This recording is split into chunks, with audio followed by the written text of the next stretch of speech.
네, 27번 사례 경찰서장 항명 파동 사건에 대해서 같이 살펴보겠습니다. 먼저 문제를 같이 보시고요. 갑은 25년간 경찰 공무원으로 근무하면서 단 한 번의 징계를 받은 사실이 없으며 나아가 총 20회의 표창을 받는 등 모범적이고 성실하게 근무를 하여왔다.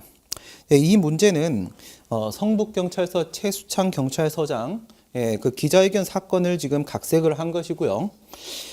갑은 2009년도 3월 23일 날 서울 시내 A경찰서장으로 부임한 이후에 여기 있는 A경찰서가 이제 성북경찰서입니다. 줄곧 경찰 조직 내부의 성과주의의 폐해와 부작용에 대해서 심각한 문제인식을 가져왔으며 지난 경찰서장 회의에서 성과 등급 관리제 개선을 여러 차례 촉구를 하였으나 갑의 이러한 의견은 제도 개선에 전혀 반영되지 않았다.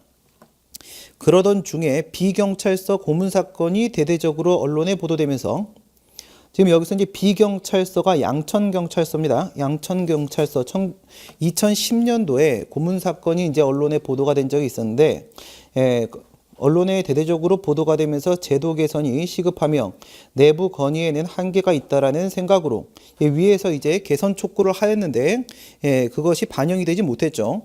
이와 같은 건의 한계가 있다라는 생각으로 2010년도 6월 28일 날 업무 시간 중 경찰서 소회의실에서 A경찰서입니다. 성북경찰서 소회의실에서 기자회견을 감행하였다.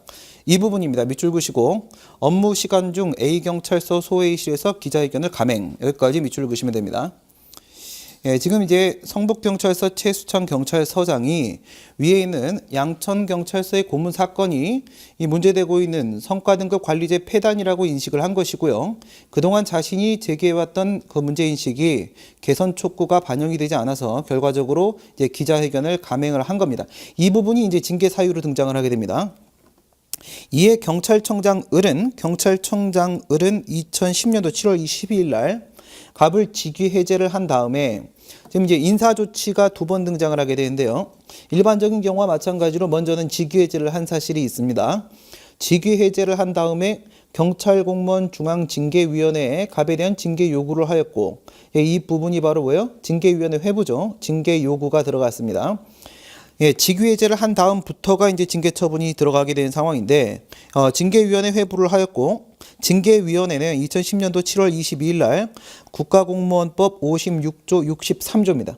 56조는 항상 이제 징계 사유로 걸리게 되는 성실 의무 위반을 말하는 것입니다. 56조는 성실 의무를 말하는 것이고 이제 공무원의 이제 직무상 의무로서 63조는 품위 유지 의무의 위반 사유가 있다라고 지금 징계 사유를 들었습니다. 56조 63조를 들어서 갑을 파면 의결하였으며 징계위원회의 징계 의결이 나왔죠. 파면 의결을 하였습니다. 파면 이것이 이제 앞에 있는 직위해제가 임시적 인사조치가 되는 것이고 이것이 이제 최종적 인사조치가 되는데 여기서 이제 직위해제는 가행정 행위로서 그 처분성이 인정이 됩니다. 그 다음 파면은 여러분들 잘 알고 계신 대로 경찰 공무원으로서 지위를 박탈하는 것이기 때문에 역시 처분에 해당을 할 것인데 이런 걸 우리가 종행정행위라고 합니다. 앞에 것이 가행정행위고 뒤에 것이 이제 종행정행위죠. 임시적인 인사조치고 최종적인 인사조치입니다. 동일한 사유로 이와 같은 인사조치가 두 번 등장을 했고요. 여러분들 잘 알고 계신 대로 이와 같은 동일한 사유로 인사조치가 나오게 되면 앞에 있는 직위해제는 뒤에 있는 징계처분 쪽으로 지금 이제 징계는 파면이죠. 징계처분 쪽으로 이제 흡수가 돼서 직위해제 처분의 효력은 소멸합니다. 사후적으로 효력이 소멸한다라고 봐야겠죠. 대통령은 이렇게 들어갔습니다. 앞에서 직위해제를 한 임명권자는 이제 경찰청장이 되고요. 뒤에서 이제 징계 처분을 한 징계권자는 대통령이 되고 있습니다. 대통령이 징계위원회 의결에 따라서 이와 같은 이제 징계권자는 징계위원회의 의결 내용에 그대로 따라야 됩니다. 그래서 그 의결에 따라 2010년도 7월 31일 날 결과적으로 이제 결국 파면을 하게 되었습니다. 갑을 파면을 했습니다. 징계 사유로 이제 제시되어 있는 내용들은 여러분들이 그냥 읽어보시면 되겠습니다. 위에 있는 내용을 이제 설명을 하고 있는 거라고 보시면 되고요. 그럼 이제 먼저 징계가 이루어지는 이제 과정을 좀 우리가 같이 보도록 하겠습니다. 징계가 이루어지는 과정을 보시게 되면 제일 먼저는요, 징계 요구가 있습니다. 징계 요구가 있고 그 다음에 징계 의결이 있습니다. 그리고 그에 따라서 이제 징계 처분이 이렇게 나오게 됩니다. 징계 처분이 나오게 된다. 여기서 이제 징계 요구를 하는 쪽이 징계 요구권자입니다. 여기서 징계 요구하는 것이 바로 징계 요구권자가 되고, 그 다음 이제 징계 의결을 하는 쪽은 이제 징계위원회입니다. 징계위죠. 징계위원회가 되고, 그 다음 이제 징계권자가 징계 처분을 하게 되는데, 여기서 지금 뭐라고 등장을 하고 있냐면, 징계 요구를 한 것은 경찰청장을이라고 돼 있죠. 경찰청장을입니다. 여기서 징계 요구권자가 경찰청장으로 나타나고 있습니다. 그 다음에 중간에 이제 징계위원회는 경찰공무원 중앙징계위원회죠. 경찰공무원 중앙징계위입니다. 중앙징계위원회가 그 징계 의결을 했고, 그 다음 이제 처분한 쪽은 대통령입니다. 대통령이 징계 처분으로 이제 파면을 했습니다. 지금 이런 순서로 지금 이루어지고 있습니다. 이제 뒤에서 우리가 법령을 보면서 하나씩 확인을 하게 될 텐데, 그 직위 해제 부분에서 화살표를 하나 땡기셔가지고, 사례 5번이라고 써놓으시기 바랍니다. 사례 5번. 지금 풀고 있는 건 27번이죠. 사례 5번입니다. 사례 5번에 보시게 되면 허위 보고에 의한 경찰관 직위해제 사건이 있습니다. 허위 보고에 의한 경찰관 직위해제 사건. 거기서는 이제 어떻게 나왔었냐면 사례 5번하고요. 사례 5번에서도 직위해제가 등장을 했고, 지금 문제는 사례 27번이죠. 27번입니다. 여기서는 허위 보고에 의한 경찰공무원 직위해제 사건에서는 먼저 가행정행위로 직위해제가 나오고 나서 직무수행 능력이 부족하다고 해서 직권면직으로 이렇게 연결된 문제였었습니다. 그러니까 이 앞에 부분이 뭐가 되냐? 가행정행위가 되는 거죠. 가행정행위. 사례 5번은 가행정행위 직위해제가 나오고, 그리고 종행정행위로 직권면직이 나왔었습니다. 지금 사례 27번은요. 가행정행위 임시적인 인사조치로 직위해제가 나왔고요. 그리고 나서 종행정행위로 징계처분이 나왔습니다. 징계처분이 이제 파면으로 이렇게 나오게 된 구조고요. 두 개를 여러분들이 이제 비교하셔가지고, 아직까지 이제 여러분들 문제에 이와 같은 공무원, 경찰 공무원에 대한 징계 관련된 문제들은, 인사조치 관련된 문제들 아직까지 출제된 사실이 없습니다. 사례 5번하고 27번 비교해서 여러분들이 학습을 해주시기 바라겠습니다. 징계 사유는 그냥 읽어보시면 되겠고요. 설문 1번 보도록 하겠습니다. 설문 1번에 위파면 처분의 위법성을 검토하라. 작용법 문제죠. 위법 여부에 대해서 판단을 내리라고 하고 있습니다. 말씀드린 바와 같이 파면 처분이 나옴으로써 앞에 나왔던 이제 직위해제 처분은 흡수돼서 효력이 소멸했고, 파면 처분이 나온 시점부터 이제 직위해제 처분의 효력은 소멸이 된 겁니다. 현재 직위해제는 없고 징계 처분, 파면 처분만 있는 겁니다. 그 위법 여부를 판단하라고 했으니까 여러분 잘 알고 계신 대로 주체, 절차, 형식, 내용의 하자, 유무를 여러분들이 판단해 주시면 되겠죠. 여기서 보시다시피 파면 처분은요. 파면 처분은 공무원에 대한 징계 처분 중에서 가장 과중한 징계 처분에 해당을 합니다. 그러니까 기본적으로 이제 비례원칙 위반에 대한 의심을 여러분들이 하실 수밖에 없고, 이 비례원칙 위반에 대한 문제는 내용의 하자 부분에 해당을 하겠죠. 뒤에서도 이제 내용 하자와 관련된 비례원칙 위반, 즉 재량의 하자 여부에 대한 판단을 들어가게 될 겁니다. 뒤에서 자세하게 보도록 하겠습니다. 밑에 다시 보시면, 갑은 안전행정부 소청심사위원회에 당시에는 행정자치부가 아니고 2010년도 당시 행정안전부였습니다. 행정안전부가 나중에 이제 행정자치부, 안전행정부, 다시 행정자치부 돌아왔죠. 그 당시에는 행정안전부였었고요. 행정안전부 소청심사위원회에다가 위파면 처분은 위법 부당하다고 주장을 하면서 소청심사를 청구했습니다. 부당이 포함되어 있죠. 행정소송은 위법 여부에 대한 판단, 합법성 통제만 가능하고요. 행정심판이기 때문에 그렇습니다. 소청심사는 행정심판이기 때문에 부당 여부에 대한 주장까지도 같이 들어갔습니다.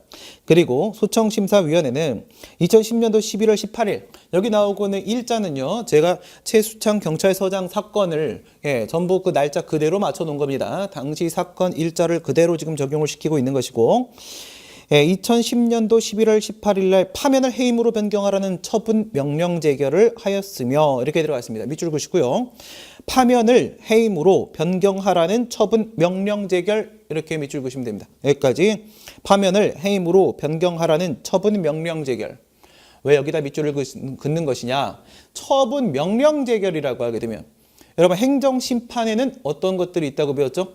행정심판법에 있는 심판은 5조에서 취소심판, 무등하기 심판, 의무행심판 이렇게 세 가지 종류가 있다라고 배웠습니다. 그 중에서 청구의 이유가 있을 때 인용재결이 나온다고 했을 때 처분명령재결이 나오는 건 의무행심판입니다. 그러니까 허가 신청을 했는데 그에 대해서 거부나 부작위를 했다. 거부나 부작위에 대해서 의무행심판을 제기했는데 청구 이유가 있으면 처분명령재결이 나옵니다. 여기서 처분명령재결이라는 표현을 쓰고 있기는 합니다만은 앞에 내용이 파면을 해임으로 변경하라고 한 것이기 때문에 이건 처분명령재결이 아니라 처분변경명령재결입니다. 처분명령재결은 의무행심판 쪽이고요. 처분변경명령재결은 취소심판 쪽입니다. 징계처분이 자신한테 수익적이라고 그걸 해달라고 하진 않겠죠. 의무행심판이 아니라는 겁니다. 취소심판에서 일부 인용 재결로서 처분 변경 명령 재결이 나왔다라는 점입니다. 그래서 밑줄 그시고 화살표 땡겨서 CF 의무행심판 X입니다. 의무행심판의 인용 재결 아니라는 거죠. 이에 따라 대통령은요.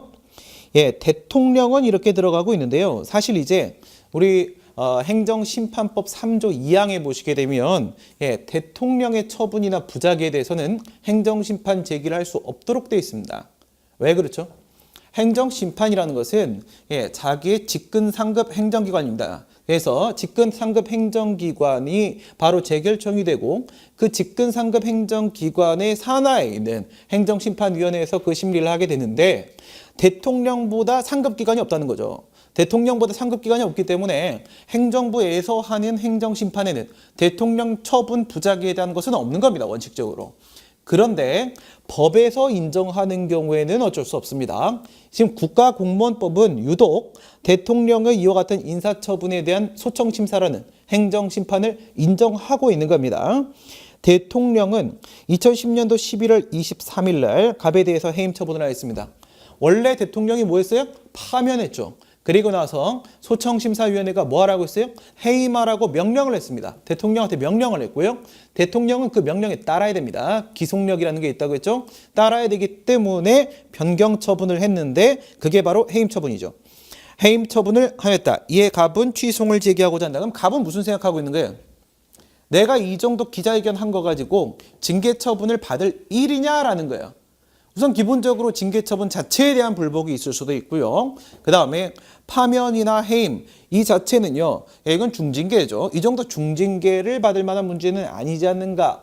그래서 해임보다 더 낮추어줘야 돼. 감경시켜 주어야 된다는 주장일 수도 있는 겁니다. 뭐라고요? 아예 징계처분을 하지 마라라는 의미일 수도 있고요. 그것이 아니라 해임보다 더 감경시켜라 라는 주장일 수도 있겠는데 어쨌든 간에 불복을 하기 위해서 취소를 제기를 한 겁니다.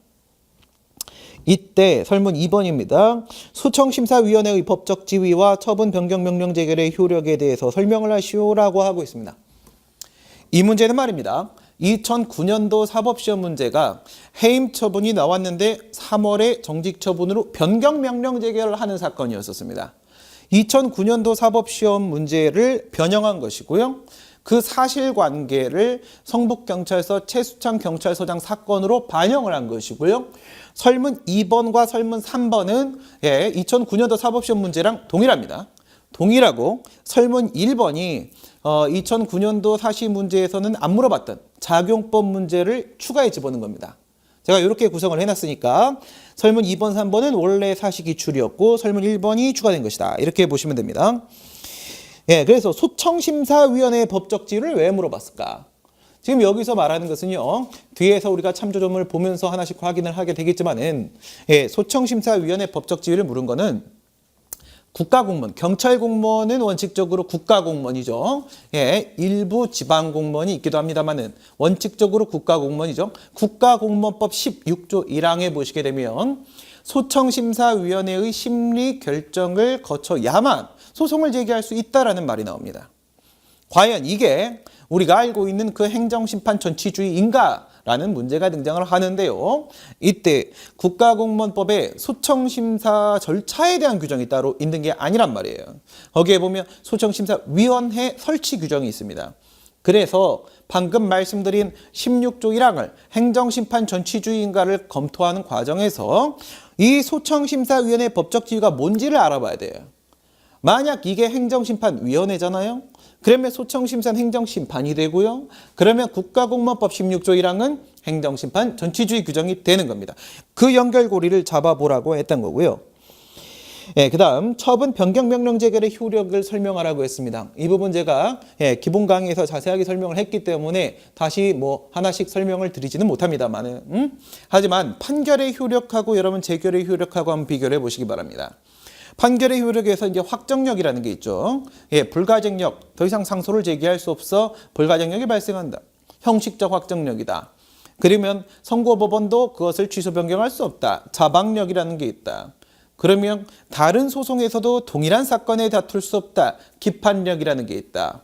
그러면 인용 판결의 경우에선 법률관계를 바꿔버린다. 형성력이라는 게 있다. 그리고 소송상 제3자한테까지도 이와 같은 형성력을 미친다. 대세효라는 것이 있다. 마지막으로 행정기관은 그와 같은 판결의 취지에 따라 행동하라. 기속력이라는 게 있다. 방금 전에 이렇게 6가지 판결의 효력을 말씀을 드렸는데 재결도 똑같은 효력들이 있습니다. 행정심판의 재결도 똑같은 효력들이 있는데 거기에는 기판력이라는 것만 없어요. 기판력까지 있다라고 하게 되면 행정심판 재결에 대한 불복 안 되죠. 소송 못 제기한단 말이에요. 그러게 되면 기판력만 빠지고 나머지는 다 있습니다. 그러면 그 효력들 중에서 뭐에 대해서 검토를 해야 될 것인가? 뒤에서 예시답안에 보시게 되면 제가 다른 것들도 포함을 시키고 있습니다만은 절대로 빠뜨려서 안 되는 것은 기속력과 형성력입니다. 뭐라고요? 기속력과 형성력입니다. 이렇게 기억하시면 됩니다. 재결의 효력과 관련된 질문이 들어오면 우선 기본적으로 기속력과 형성력에 대한 판단을 내린다. 검토를 한다. 이렇게 생각하시면 크게 틀리지 않습니다. 그래서 이 문제도 기속력과 형성력에 대한 논의를 중심으로 하시고 시간이나 아니면 지면이나 여러분들이 여력이 되시면 다른 효력에 대한 검토도 해주시면 되겠습니다. 설문 3번 보겠습니다. 처분을 대상으로 취소를 제기하는 경우 지금 뭐가 등장했죠? 지금 여기 이제 3가지의 행정작용이 나타났는데요. 첫 번째 뭐가 왔냐? 파면 처분이 나왔다라고 했죠. 파면 처분이 나왔습니다. 그 뒤에 뭐가 등장했죠? 처분 변경 명령 재결이라는 것이 나왔다고 했습니다. 파면을 바꾸라고 변경을 하라고 했어요. 처분 변경 명령 재결이 나왔어요. 그리고 나서 대통령이 뭘 했어요? 해임 처분을 했다. 여기서 이제 변경 처분이죠. 파면 처분을 했습니다. 해임 처분을 했다. 그러니까 이 앞에 있는 이거 파면 처분이 맨 처음에 나온 것으로서 이게 이제 당초 처분이 되는 것이고요. 해임 처분이 변경을 하라고 해서 한 그 변경 처분이 되는 것입니다. 이렇게 되면요. 이제 소송을 제기한다라고 했을 때 이게 소외 대상인가? 파면 처분, 처분 변경 명령 재결이 소외 대상인가? 해임 처분이 소외 대상인가? 3가지가 후보군에 들어갈 수 있을 거예요. 후보군에 이렇게 3가지가 들어가는데 지금 이 문제는 사시랑 동일하게 제가 구성을 했다라고 했죠? 그래서 지금 사시에서도 그랬었습니다. 이 부분을요. 처분 변경 명령 재결은 제외하고요. 이건 재결 처분이잖아요. 우리가 일반적으로 처분이다 하게 되면 행심이 재결청이 하는 것 말고 처분청이 하는 걸 말하는 거죠. 이게 처분이잖아요. 이게 처분이에요. 파면 처분이 처분이고 해임 처분이 처분이지 않습니까? 그렇죠? 당초 처분, 변경 처분 둘 중에 무엇이 소외 대상인지를 질문을 하고 있는 겁니다. 그러니까 세 개 중에서 뭐가 소외 대상이야? 라고 물어보면은 조금 더 일이 복잡해질 뻔했습니다. 그런데 문제는요, 친절하게도 처분 변경 명령 제기를 제외시키자라고 했어요. 사실 세 개 다 놓고 검토해도 이건 제외가 되거든요. 그 부분까지 질문 안 한 겁니다. 파면, 당초 처분, 해임, 변경 처분 둘 중에 뭐냐? 라는 질문이 들어온 겁니다. 처분을 대상으로 취소를 제기하는 경우에 어떠한 처분을 대상으로 해야 될 것인가? 어떤 처분을 대상으로 될 것인가? 여기서 또 한 가지 여러분들이 주의하셔야 될 점이 있습니다. 이처럼 이제 소외 대상을 질문하지 않습니까? 소외 대상을 질문을 하게 되면 연결돼서 우리가 논의를 해줘야 되는 부분이 있는데, 하나가 이제 제소기간입니다. 불복기간. 제소기간에 무엇을요? 기산점입니다. 기산점. 그러니까 파면 처분에 대한 소송이라고 한다면 그때부터 원칙적으로 기산, 그 다음 처분 변경 명령 제기에 대한 것이라면 그때부터 기산, 해임 처분에 대한 것이라면 그때부터 기산을 원칙으로 하게 될 거 아니겠습니까? 그러니까 제소기간의 기산점이 소외 대상이 무엇인지에 따라서 각각 달라질 수 있습니다. 그 부분이에요. 그래서 소외 대상을 질문하게 되면 제소기간의 기산점 논의가 뒤로 연결되는 경우도 있습니다. 또 한 가지 비교해 보겠습니다. 피고적격입니다. 피고적격. 피고적격으로 연결되는 질문이 들어올 때도 있어요. 이게 무슨 말이냐면, 만약에 파면 처분이나 해임 처분에 대한 소송이라고 한다면, 그러면 그 처분을 한 행정청이 누구예요? 처분청, 여기는 대통령 이렇게 되는 거 아니겠어요? 처분청 아니겠습니까? 그럼 처분청한테 소송을 제기하게 됩니다. 근데 그게 아니라 처분 변경 명령 제기에 대한 소송을 제기를 하게 되면 그때 피고는 누가 되겠습니까? 행정심판위원회, 여긴 소청심사위원회고요. 즉 재결청이 피고가 될 겁니다. 과연 피고가 처분청이 되는 것인가? 아니면 피고가 재결청이 되는 것인가와 관련된 질문이 이렇게 들어갈 수도 있다는 거예요. 소외 대상 하면 1번 제소기간, 2번 피고적격 두 개 기억해 놓으시고요. 어느 쪽으로 질문이 들어올지 모릅니다. 이렇게 연결까지 우리가 해봤습니다. 우리 아까 전에 얘기했던 행정심판법 3조 2항입니다. 3조 2항. 대통령의 처분 또는 부작위에 대하여는 다른 법률에서 행정심판을 청구할 수 있도록 정한 경우 외에는 행정심판을 청구할 수 없다가 행정심판법 3조 2항입니다. 그런데 지금은 국가공무원법에서 뭐라고요? 다른 법률에 행정심판을 청구할 수 있도록 정한 경우, 여기에 해당하는 거죠. 이해가 되시죠? 소청심사가 가능하다라고 되어 있으니까 국가공무원법이라는 다른 법률에서 대통령의 처분임에도 불구하고 그에 대한 심판 청구를 허용하고 있는 겁니다. 그래서 가능한 거예요. 대통령의 처분에 대해서는 원칙적으로 안 된다 이거지? 네, 됐습니다. 뒤로 넘어가셔 보면 기자회견문이 있습니다. 너무 길죠? 이거 읽다 보면은 수업이 어떻게 되겠어요? 엄청나게 늘어질 수밖에 없습니다. 안 읽겠습니다. 왜 안 읽냐면 여기엔 논점이 있는 게 아니에요. 그냥 이 최수창 경찰서장 사건을 제가 이제 언론에서 뒤져서 그 사실관계를 뉴스를 확인하면서 그 뉴스에서 나왔던 내용들을 제가 각색을 한 겁니다. 당시 기자회견 언론 보도 내용을 정리해서 각색을 한 것이고요. 이거는 수험과 직접 관련이 없고 그냥 한 번쯤 읽어보는 것으로서 충분한 의미를 가진다라고 볼 겁니다. 문장이 깔끔합니다. 깔끔하게 정리해놨는데 오타 하나만 지우겠습니다. 오타 하나만. 기자회견문에서 서울청장의 사퇴를 촉구하며 이렇게 돼 있죠. 이때 당시에 서울청장이 누구였죠?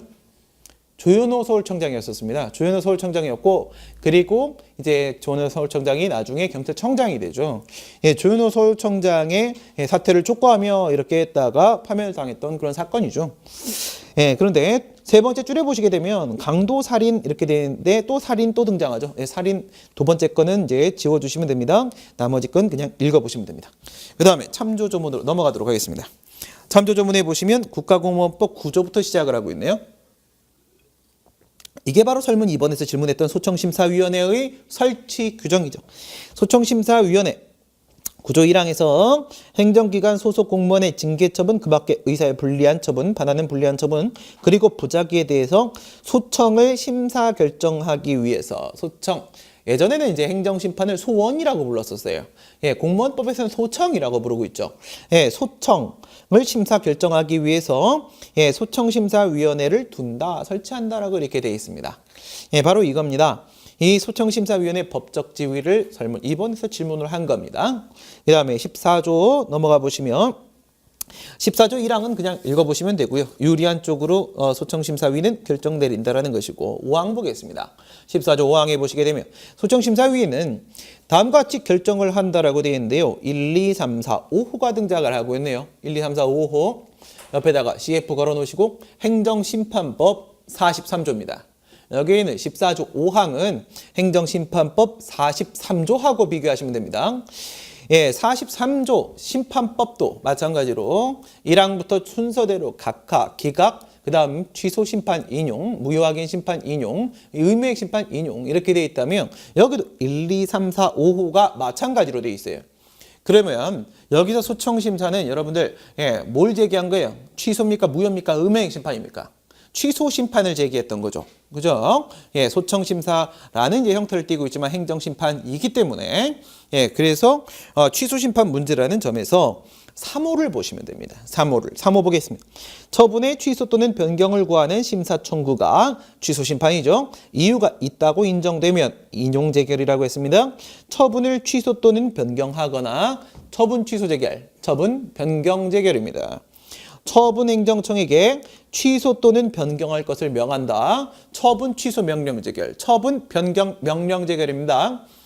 우리 행정심판법은 현행법에서 43조 3항에 처분 취소 명령 재결이 폐지됐습니다. 그러나 국가공무원법은 여전히 처분 취소 명령 재결이 남아 있습니다. 취소 심판의 인용 재결이 4가지 종류로 나오네요. 그중에 마지막 거죠. 처분 변경 명령 재결이 나왔다라는 얘기입니다. 됐습니다. 6항 보도록 하겠습니다.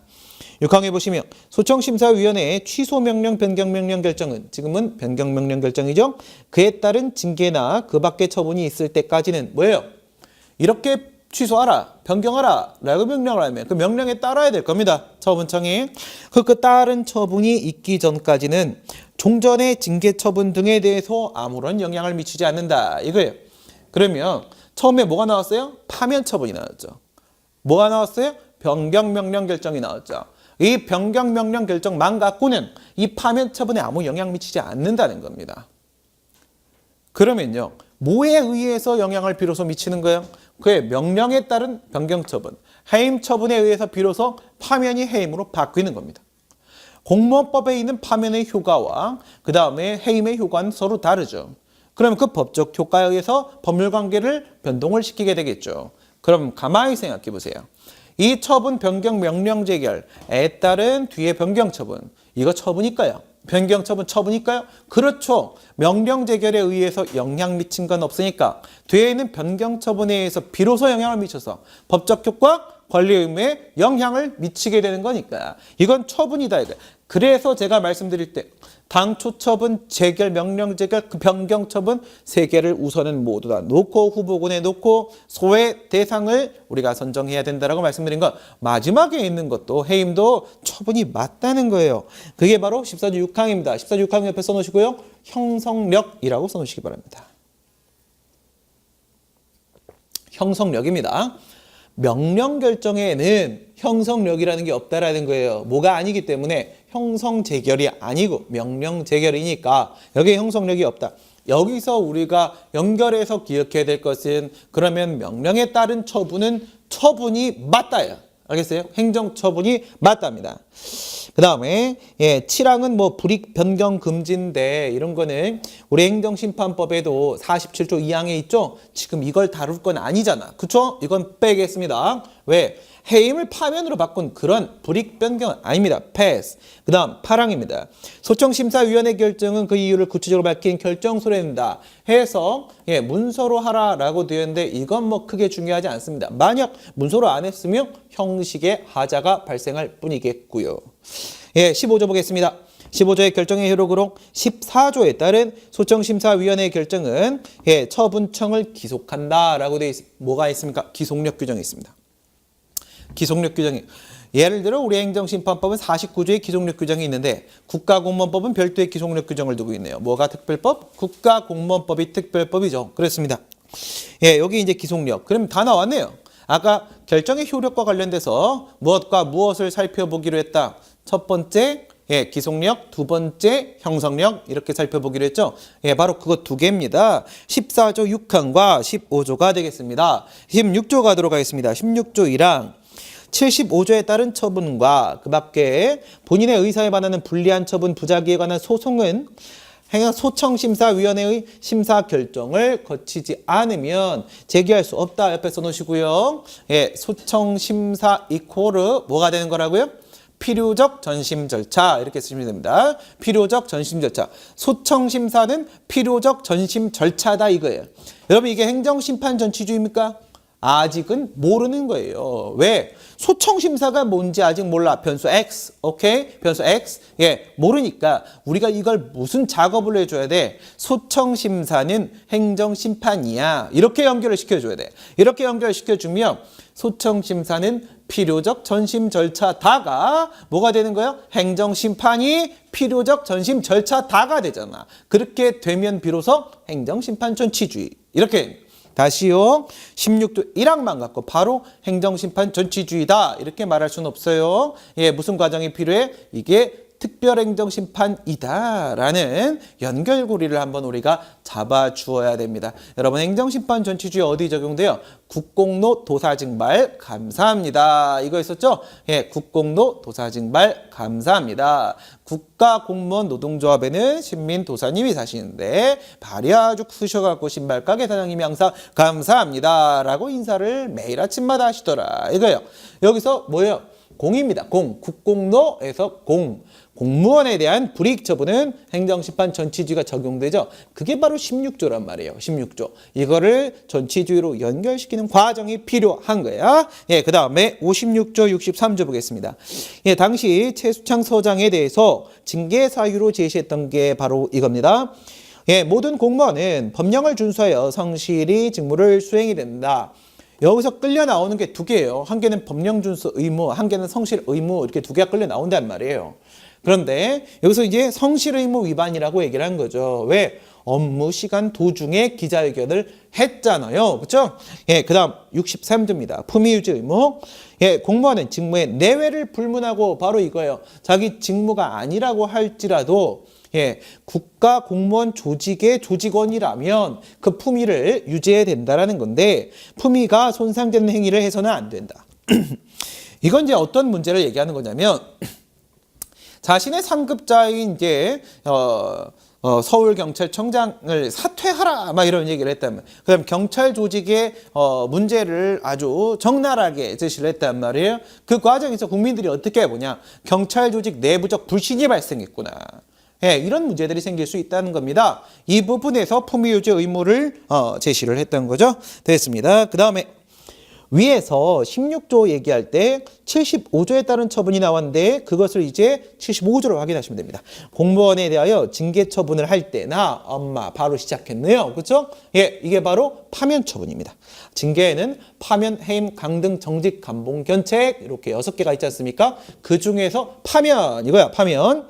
할 때나 강임, 휴직, 직위해제 또는 면직 처분을 할 때 이렇게 했을 때 파면이나 해임은 징계 면직이고요. 그거 말고도 어떤 면직이 있을 수 있어요?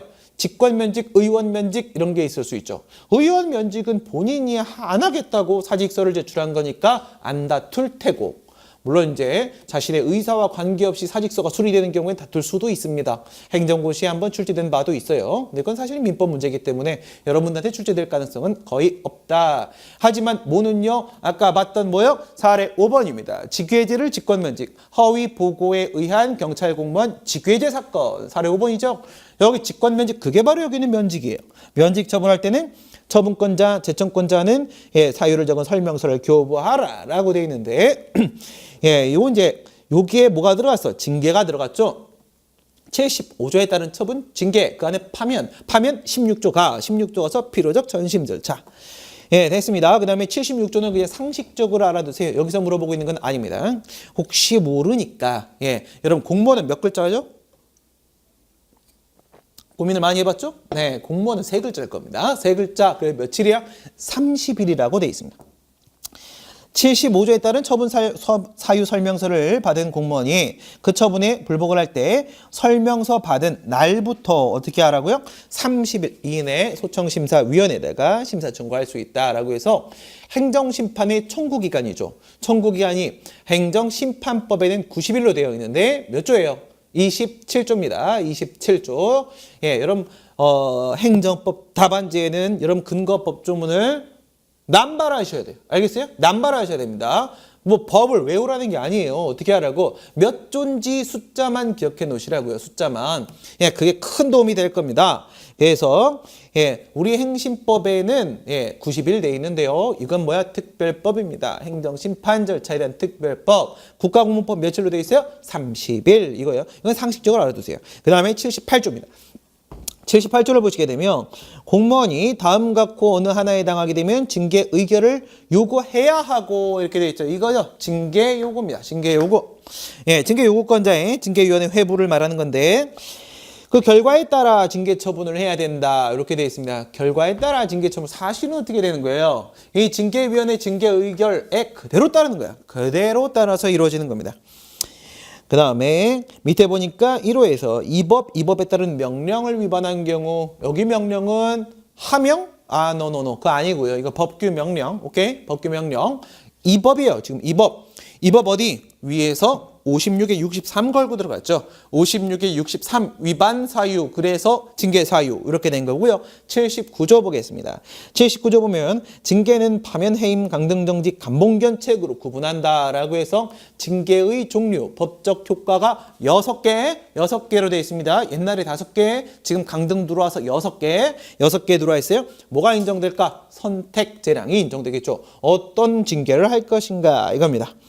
예, 그 다음 이제 경찰공무원법에 보시게 되면요. 26조에서 징계위원회를 설치하는 규정을 두고 있습니다. 앞엔 뭐였어요? 소청심사위원회였어요. 지금 뭐야? 징계위원회죠? 바로 이 징계위원회입니다. 징계위원회가 징계 의결을 했죠. 네, 그래서 징계위원회 설치 규정 두고 있고요. 예, 그 다음 27조 한번 가보도록 하겠습니다. 징계 절차 등장하네요. 경찰공무원의 징계는 징계위원회 의결을 거쳐 뭐예요? 절차가 의결을 거쳐. 그러면 여기 이제 징계 의결이라는 것이 이 징계 처분을 위한 뭐가 된다는 거예요? 절차 요건이 된다는 거죠? 절차 요건이 된다는 얘기입니다. 만약 징계위원회 의결을 안 거치고 바로 자기가 그냥 임용권자가 징계 처분을 하면 절차에 하자 이렇게 되는 거예요. 이건 뭐 일반적인 근로자나 공무원이나 차이 없습니다. 징계위원회 반드시 거쳐야 되겠고요. 그 다음에 이제 밑으로 내려가 보세요. 나머지는 해당 사항이었고 경정 이상의 파면 및 해임은 이렇게 되어 있죠. 경정 이상의 파면 및 해임은 성북경찰서 경찰서장 총경이죠. 총경이니까 경정 이상 걸렸죠. 경정 이상 걸렸고 그 다음 경정 이상의 파면이잖아요. 지금 이게 파면입니다. 파면은 하고 나서 뭐라고 되어 있어요? 경찰청장의 제청. 그 다음에 안전행정부 거쳐 그 다음에 대통령이 하고라고 돼 있잖아요. 대통령이 하고 그러면 여기 징계권자가 누구란 얘기야? 대통령이라는 얘기입니다. 대통령. 다시요. 경정 이상 총경 그 중에 파면 또는 해임 파면 그래서 징계권자는 대통령 이렇게 된 거예요. 대통령 됐습니다. 그 다음에 심판법 보도록 하겠습니다. 심판법에 보니까 이건 이제 행정심판법 4조는요. 언제 들어왔어요?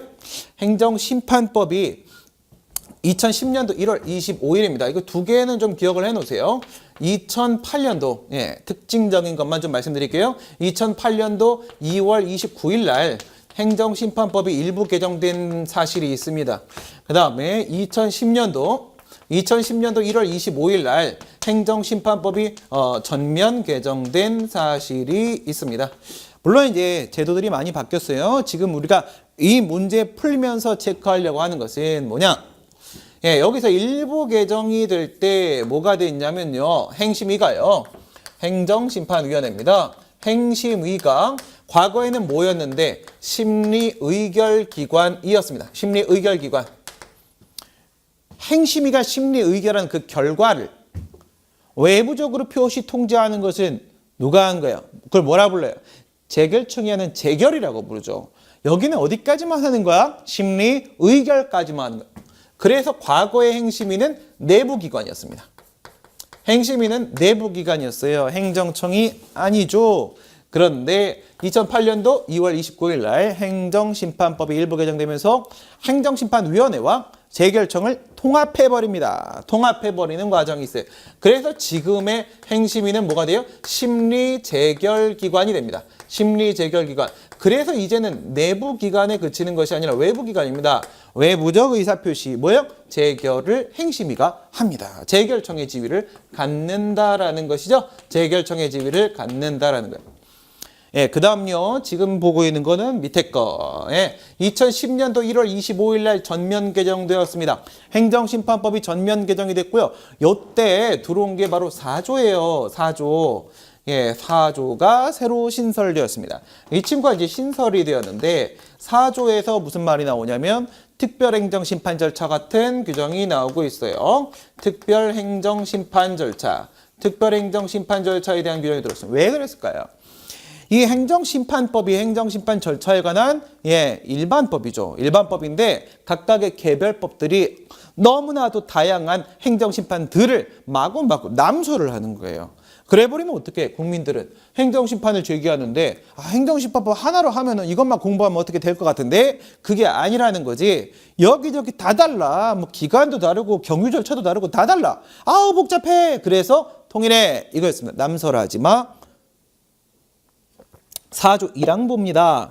사안의 전문성과 특수성을 살리기 위하여 특히 필요한 경우 외에는 이 법에 따른 심판을 가름하는 특별한 행정불복 절차로서 특별행정심판 절차를 만들 수 없다라고 되어 있어요. 무조건 안 된다? 아니 뭐야? 특히 필요한 경우엔 된다. 이거예요. 그냥 국가공무원법에 뭐가 있었어요? 소청심사라는 게 있죠. 이 특히 필요한 경우 있지 않습니까? 예, 여기다 써볼까요? 예, 특히 필요한 경우. 간단하게 생각하세요. 특히 필요하다는 것은요. 더욱이나 공정한 심사가 필요하다. 이렇게 보시면 돼요. 공정한 심사가 필요하다. 공정한 심사가 필요하다? 그러면 왜? Why? 그렇죠? 왜 더 공정한 심사 필요한데? 라는 문제를 생각해야 되는데 여기서 이제 공무원의 경우에는 어떻게 돼요? 공무원은요. 공무원의 신분보장 이겁니다. 신분보장 어디 있을까? 우리 헌법의 7조 2항에 보게 되면 공무원의 신분은 법률로 보장하게 돼 있어요. 그래서 이 신분보장이라는 측면에서 공정한 심사, 그래서 특히 필요한 경우, 그러면 소청심사위원회는 특별행정심판위원회 이렇게 연결되는 과정입니다. 예, 그게 바로 4조 1항이었던 거죠. 예, 됐습니다. 그 다음에 51조에 보시게 되면 재심판 청구 금지에 대한 규정이 있어요. 그러니까 소청심사위원회 결정은 행정심판의 재결이라고 했어. 다시 소청심사 또는 일반행정심판 재개할 수 있어요? No, 안 된다고요? 그렇죠? 이건 절대 안 돼요. 심판은 반복할 수 없습니다. 한 번의 기회만 보장이 된다는 거예요. 그래서 심판의 재결에 대해서 불복을 할 때는 어떻게 해야 된다? 반드시 소송으로 넘어가라라는 게 바로 재심판 청구 금지입니다. 그래서 지금 소청심사위원회 결정에 대해서 취소 소송을 제기하는데 이렇게 들어갔던 거죠. 예, 됐습니다. 예, 이제 밑에 있는 행정소법은 뒤에서 이제 우리가 문제를 풀면서 예시 답안을 우리가 하나씩 확인을 하면서 체크를 하도록 하겠습니다. 예, 여기까지 해서 우리 문제를 파악을 해봤고요. 잠시 쉬었다가 예시 답안을 같이 우리가 하나씩 분석을 해보도록 하겠습니다. 잠깐 쉬었다 가도록 하겠습니다.